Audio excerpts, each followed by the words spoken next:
Awesome. We're live. Welcome in, everybody. I know we're getting started like a minute early, but I think there's like a minute delay. So I will make a quick intro here, and I'm going to read from my notes, if that's all right with everyone. So welcome, everyone, to today's power session for coaches. I'm excited to introduce Jim Field, a professional engineer, attorney, and fractional COO. Jim, tell me if I got anything wrong when I'm done with my spiel here, but who brings deep operational expertise to one powerful mission, helping women-owned businesses thrive. Jim's work is all about supporting powerhouse women founders who are building something real, but feeling the weight of doing it all themselves. Through process improvement and fractional executive support, he helps them go from overwhelmed operator to confident CEO. Today's topic is from nice coach to in-demand leader. That changes everything. By the way, if you're a woman-owned business owner, tired of shouldering all the operations, and you're ready to grow without burning out, this session is for you. Jim, I'm thrilled to have you. Go ahead and get right on into it. How did I do on that? You did great, Jamie. Thanks very much. I appreciate the nice intro. Yeah, you're welcome. So tell me a little bit about, now you specifically help, and I recall this from our work together, you specifically help women business owners. Tell me about that. Yes, I do. And really my focus, Jamie, now is on women leaders of early stage for-profit and nonprofit businesses. So I particularly focus on startups, perhaps women who have started a business or a nonprofit and they're kind of struggling to get off the ground. And I also work with women who have an idea either for a business or a nonprofit. And what I hear a lot is, well, I have this idea, but I don't know how to get started. And so that's where I want to step in and help. Yeah. And so tell me, what are some of the signs that a woman business owner, founder, needs more than just advice, that she needs some systems and strategic support around that? Well, what I find a lot is that women in particular are used to multitasking, are used to having to juggle a whole bunch of things. And so the assumption many times in their business is, well, I need to do it all. And that leads to women getting overloaded, starting to burn out, saying, I don't have any time for myself, and so forth. So that's one of the biggest issues that I run into is, well, how do I fit all this into a day?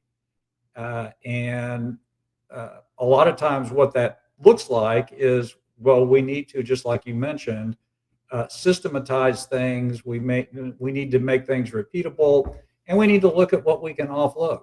So. Brilliant. Absolutely. So important. So, so these high performing women, they kind of feel like they're a little bit stuck in the weeds, I would say, right? Absolutely. Yeah. Even if they're leading a successful company, they might feel a little bit overwhelmed with all the processes that need to get done. Right. Absolutely. And sometimes there's a little bit of a reluctance to ask for help.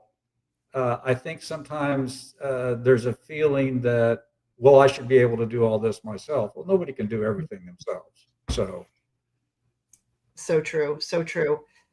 So in transitioning over to kind of our topic, so going from being nice, and this could be related to your work as a coach and or related to the women that you work with. So I know, like for my, like the clients that we work with, I know we all want to come across kind of nice, right? We want to be helpful. We want to be giving. We want to be all encompassing, if you will. We want to give away as much as possible. We want to show how nice we can be and how accommodating we can be.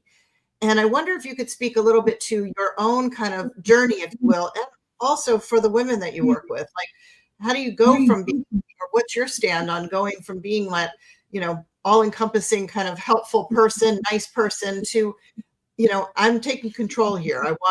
I want to help you to get results, and So that is not about just being nice all the time. It's, how do you kind of overcome that to have more success in your own practice? Well, as you said, Jamie, it is absolutely a balance. And what I find is I sort of have to tailor this to each individual client. So I do think it's important that as coaches, we come across as helpful and supportive and working together. And certainly what we don't want, or at least in my view, is that we're okay, this is what you need to do. You need to do this next. Because at the end of the day, what we're coaching them toward is what did they want in their business, not necessarily what we think they should want. And so, but there is an accountability, and where I find this most often is we lay out a plan. This is how we're going to work together. These are the things we're going to do. Then there needs to be some accountability. Now, that doesn't necessarily mean castigating somebody for being half a day late getting something back, but it does mean following up and say, what we talked about was we would have this by the end of the week. I haven't received it yet. If you already sent it to me, please send it again. And if you haven't sent it, let me know. Has something come up? Where are we at? That sort of thing. So it's a balance, and I find that I have to tailor it for each individual client. Yeah, it's all about communication. Right? Absolutely. Being in communication gets stuff done rather than just kind of working in isolation, as we like to say. Right. I always feel like it's kind of there might be some, what could be missing is like a lack of clarity. It's like knowing the destination, knowing how you're going to get somebody there. That makes it a whole lot easier to be able to speak to somebody on their level as to what it is that they really, really need and really, really want and value in their business or in their lives. And you being able to kind of, as we like to say, take them on your roadmap, their journey to getting to that end result. And so having that clarity is so important so that you can kind of get them where they need to go and getting them absolutely clear. Right. And I know, Jamie, in your business that you do the same thing. Having that roadmap built ahead of time as to where we're going to go helps keep you on track, and frankly, it helps keep them on track as well. Yes, definitely. So tell me a little bit about, so you bring a mix of, this is a unique mix, by the way, of engineering, law, and leadership into your role. Tell me, how does that translate into support that helps your clients, having all of those kind of skills, if you will? Well, it's useful in a number of instances. As an example, as an attorney, I know when there are certain things that we need to think about from the standpoint of maybe regulatory compliance or contractual issues and that sort of thing. With the technical background, if I am working with somebody who is in a technical field, whether that's construction or surveying or engineering or whatever, I can fairly quickly get up to speed with the technical side of their business, which normally is not the part that I'm going to help them with. But at least I understand the business and the sort of things that they need to get done. Yeah. But it really comes back to, I think you touched on it, is the leadership piece, because we're working with business leaders and helping them understand, work through some of the problems that they may have in their business from a leadership standpoint, whether that's due to lack of experience or lack of confidence or whatever it is. That's really the most critical piece as far as I'm concerned. Yeah, it makes total sense. Yeah, and I love that you seem to have your finger on the pulse of that type of industry, if you will, so you can really speak to that. Yeah, And it's interesting. There's a lot of women in that kind of field, the kind of technical engineering stuff, like, and you speak to that directly. So that's like that's amazing having a niche like that. Yeah. Yeah, it's a great point, Jamie. And there are a lot of women that are in that field, and I'm particularly passionate about helping them succeed because that field historically has been fairly male dominated, and there are some stereotypes out there. So I like to help the women that I work with break through those stereotypes and find their own niche in in those fields. Yeah, that's amazing. That's so important. What would you say? Let me just think here. I'm looking at my questions, and I want to make sure I ask you something that I think would be really helpful for the people listening out there. So, and this could really be related to any person in business, really. So, tell me, what's one simple way that a business owner, founder, woman founder, or just business owner in general, could be even coaches, start regaining clarity and control in their business? Great question. Um, the the starting point that I have anytime that I'm working with a woman business leader or nonprofit leader is core values. And Love that. the the reason is that, Jamie, as you know, core values impact everything you do in the business. They Definitely. impact who you hire, what type of people you bring into your business, what type of customers you go after, what ways do you interact with your customers, and so the core values are so critical that anytime, whether I'm working with an established business or somebody that's starting up, I always start with that and make sure that we're clear, that I'm clear on what the core values are before we go launch off into long-term strategies and so forth, because you got to have that foundation. Yeah, foundation and alignment. Really. Absolutely. Point. That's Yeah. a great So word. I love that. I love the foundational aspect, and that it all goes back to authenticity, right? It's knowing exactly who we are, what we're out there, what we want to put out into the world, how that can resonate with the people that we want to serve and bring them in on that level. And I love how you talked about core values. That's so important. If we're not aligned in some values, right, that could be a real challenge in a working relationship. Yeah. Yes, So and it's interesting how often when I'm dealing with business leaders and I talk about, well, we need to start with core values, and that a lot of times they're surprised. They think, well, we're going to start with forecasting or strategy or whatever. But you got to set that foundation first and then go from there. Yeah, just like in our business, we always we always talk about, what do you really, really, really want? What does that look like? And how does that relate to like who you are and what kind of business that you want to build? Without knowing exactly what you want from your life, you can't build a business around that. So it's really important that we start with kind of your why. Why? Absolutely. What is the outcome of the outcome? That's correct. As Mark likes to say. Yeah. So let's see. Let me think if there's anything else here that I want to touch on with you. I think this has been so helpful. Is there anything that you've learned in your own business journey that you have been able to impart on the people that you work with, the women business owners that you work with? Anything in your own growth that you've been able to impart, I would say? And maybe that's part of it, is that core values piece is a big one. Well, the core values is a big one. I do think too that it's as part of the using the word that you brought up earlier, the clarity, having a systematic approach.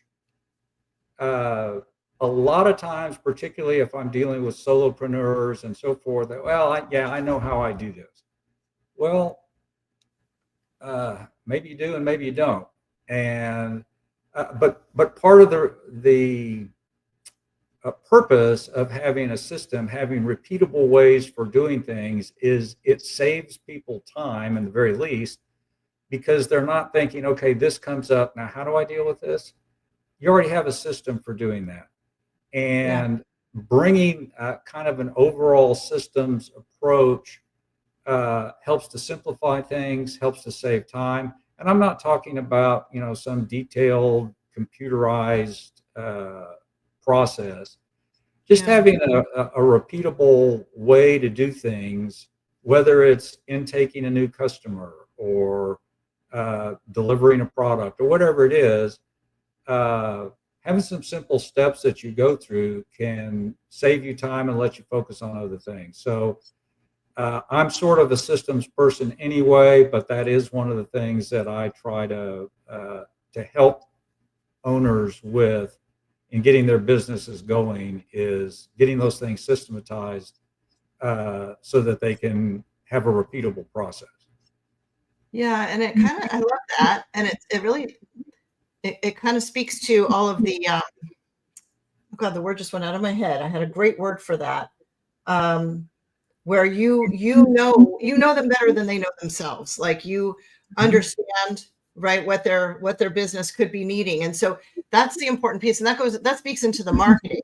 What you do is really knowing who they are, what their struggles are, and being able to speak to that. And that kind of leads me back to the being nice coach, the coach who just, gives away free sessions because you're a nice person and that kind of thing. But really, if you're speaking to that transformational aspect of what you help people to do, that shift, then it becomes a whole lot easier to become that in-demand coach, is understanding specifically your audience and what they're struggling with.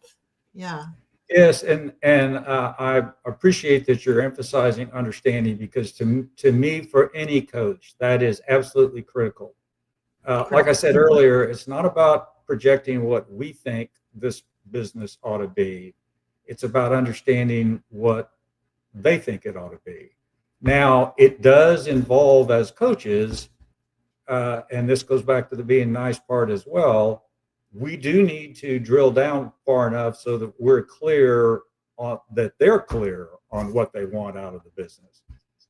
But again, understanding their underlying needs and desires and what they see, their long-term vision and so forth, we may need to help them formulate that.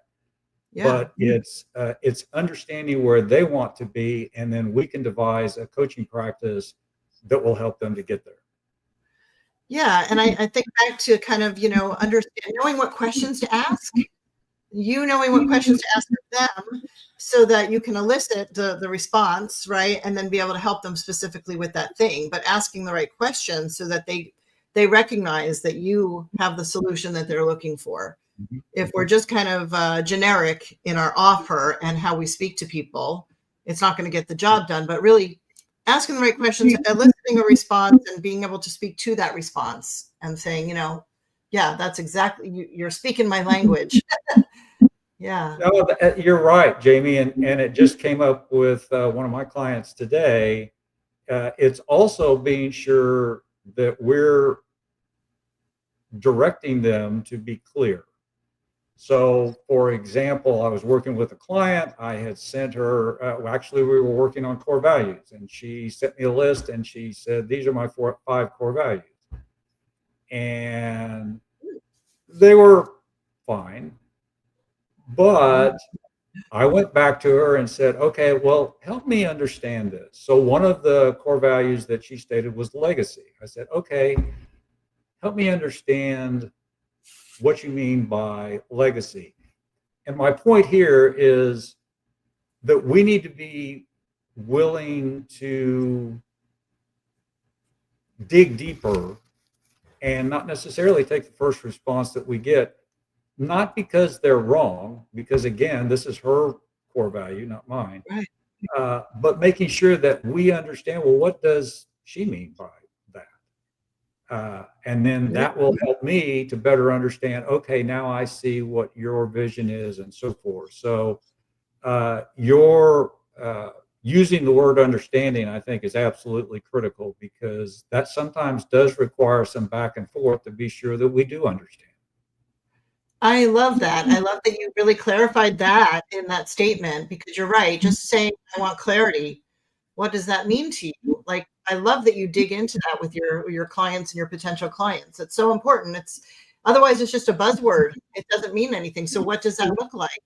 Right. Right. I know we ask in our business, what does your ideal business look like? Like, we want to help you to get very, very, very clear on what your goals are. What are your financial goals? What are your lifestyle goals? How long do you want to, how often do you want to be working? Do you want to be working, a few hours a week, or do you want to make this a 7-day a week kind of thing?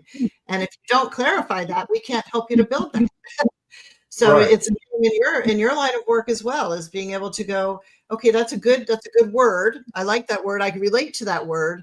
What does that mean to you specifically? Because I want to help design a business that will get you that word that you said. Right. That's definitely that. I love that. I love that. So tell me a little bit about where people can. I'm going to put up a banner on the bottom here that is kind of promoting you and your website. Tell us anything that you want to share about, what you do. I mean, we've kind of talked about it in depth here, but if there's anything that you feel like you want to say to promote yourself and what you do, this is your time to do it. And scrolling across the bottom, if you want to know more about Jim. Well, the biggest thing that I focus on is helping women be more successful in whatever they're doing, whether that's business or a nonprofit. I work with both, but it always starts, and I know, Jamie, you do the same. It always starts with a consultation, which I do for free. And the purpose of that is really to understand, okay, what exactly are you looking for, and how exactly would I fit into helping you with that? Yeah. Every client that I work with, I do so with a tailored program that is tailored to them. And it depends on what I find out in these consultations on the front end, what they're looking for specifically. Maybe it's just a little piece, maybe it's a longer term process.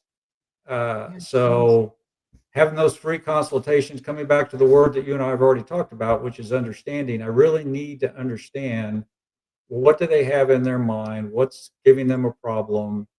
And then I can figure out, well, this might be a way that I could help you with that. And we can talk through that and go from there. I love that. So it's not a cookie cutter approach. It is very determinative of what they need, so that your process can help them to achieve that. Absolutely. Yeah. So for those of you who might be listening to this as a podcast, I thought I would actually give this out loud. So Jim Field, by the way, just as exactly spelled as you would think, Jim and then Field, is with Wellness Business Strategies. That's his company. And his website is just that, wellspringbusinessstrategies.com. So look him up, especially if you're a woman-owned business or nonprofit. Give him a check out on LinkedIn, and check out his website and book a free consult with him. He's awesome. Love Jim. So Thank you, Jamie. yeah, you're welcome. And I'm just going to switch out the banner real quick and just mention to people who happen to be coaches out there that my partner Mark and I do a 5-day workshop specifically for coaches, and where we help you to get some clarity and some traction in your business.